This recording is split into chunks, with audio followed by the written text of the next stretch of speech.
Welcome back, viewers, to the latest researches and news.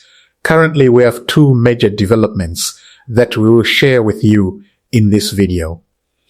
Viewers, firstly, about two new airstrikes have hit Tigray today, one in the south, one in the northwest, in the very city where we recently told you about a major mobilization meeting. And in the west of the country, and in last about Fano says, it destroyed nearly 20 government vehicles and captured a deputy battalion commander in one of its largest single engagements yet. Viewers, according to the latest initial reports, the Ethiopian military has carried out two airstrikes on Tigray today. Reportedly, the first strike hit the southern Tigray zone in Raya Azebo Woreda at Tabia Geneti. The second hit the northwestern Tigray zone in the city of Endabaguna. Raya Azebo Woreda sits in southern Tigray, and it's part of the same broader Raya region we've been covering extensively throughout our recent videos, the same general area that includes Raya Kobo, Alamata, and the Waldia corridor, just across the Amhara side of the boundary.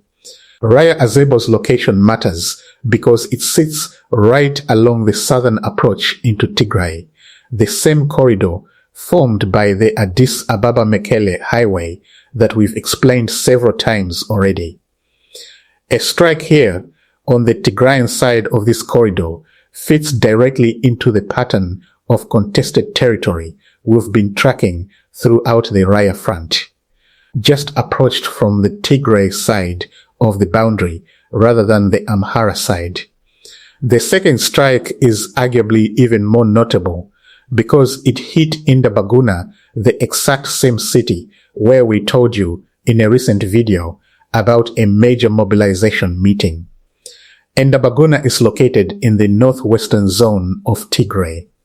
Geographically, this places it closer to the western part of the region, in the general direction of the Tekeze River corridor and the disputed Wilkade-Tekete-Setit-Humera zone that we've explained in detail before, an area we've described as being critical on military, political, and economic levels at once. As we told you previously, Endabaguna recently hosted a major meeting where the city's mayor, Lijalem Abraha, called for the people of Tigray to strengthen what he described as their power against Abiy Ahmed, and where the historic Karabit organizational structure, originally used during the 17-year struggle against the Derg, was formally reactivated. A strike hitting this exact city not long after that meeting took place raises an important question. Was this strike connected in any way to that mobilization activity, or is it simply part of the broader pattern of strikes across Tigray that we've already been tracking? We don't have confirmation either way yet, but the timing and location together make this a detail worth watching closely. If the Ethiopian military is now striking both the southern approach near Raya Azebo and the northwestern zone near Endabaguna on the same day, that suggests operations aren't confined to a single corridor. They are reaching across multiple geographically separated parts of Tigray simultaneously, similar to the multi-front pattern we've already described happening on the ground with troop movements. Now let's move to East Ulega zone in Oromia region, where Fano has reported one of its most significant single engagements to date. Fano says it destroyed nearly 20 government vehicles and captured a deputy battalion commander during an offensive in Gida Ayana Woreda. In recent fighting, Fano units launched an offensive against combined federal and regional forces in Fendika Kebeli and Tulu Lencha, also known as Ambesa Gora, as Ethiopian National Defense Force troops attempted to withdraw toward Angagutin.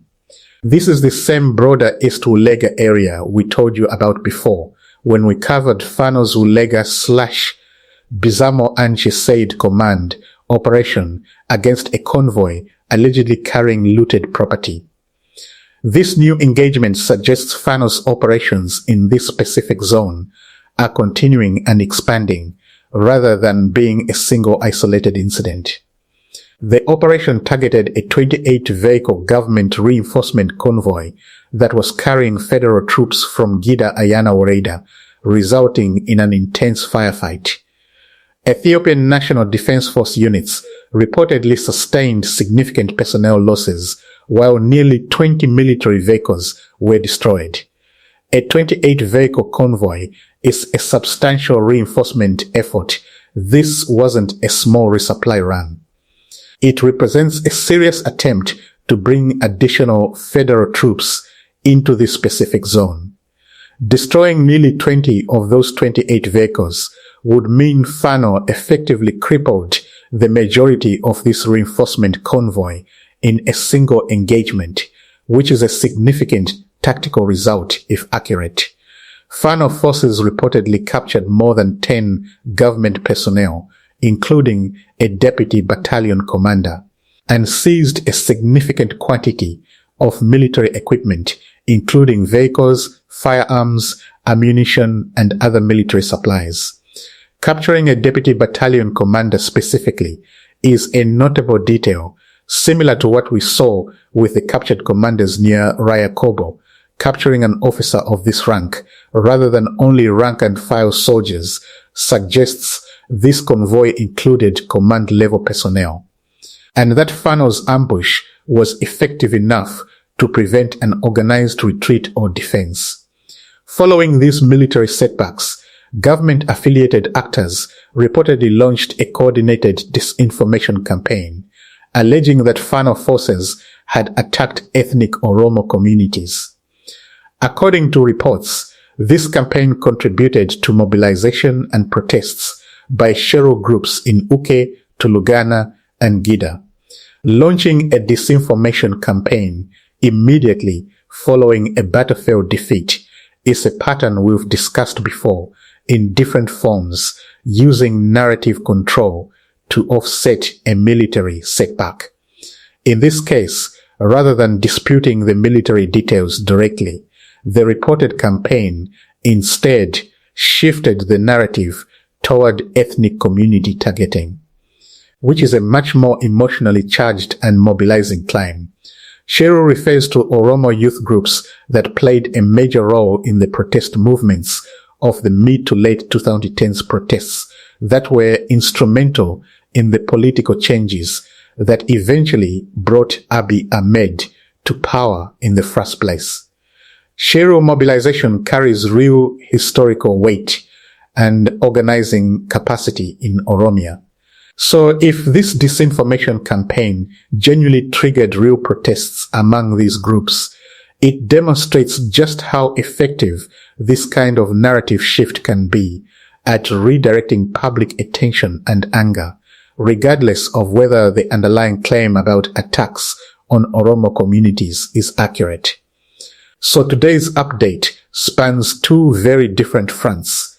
Fresh airstrikes hitting both Raya Azebo Wareda in southern Tigray and Indabaguna in the northwest, the same city we recently told you hosted a major mobilization meeting and a significant Fano offensive in East Wulega that destroyed nearly 20 government vehicles, captured a deputy battalion commander, and was followed by a disinformation campaign that appears to have triggered real Cheru protests in Oromia. We'll continue verifying every detail of both stories and bring you updates as more confirmed information comes in. Subscribe to our channel and hit the bell icon so you don't miss the next update.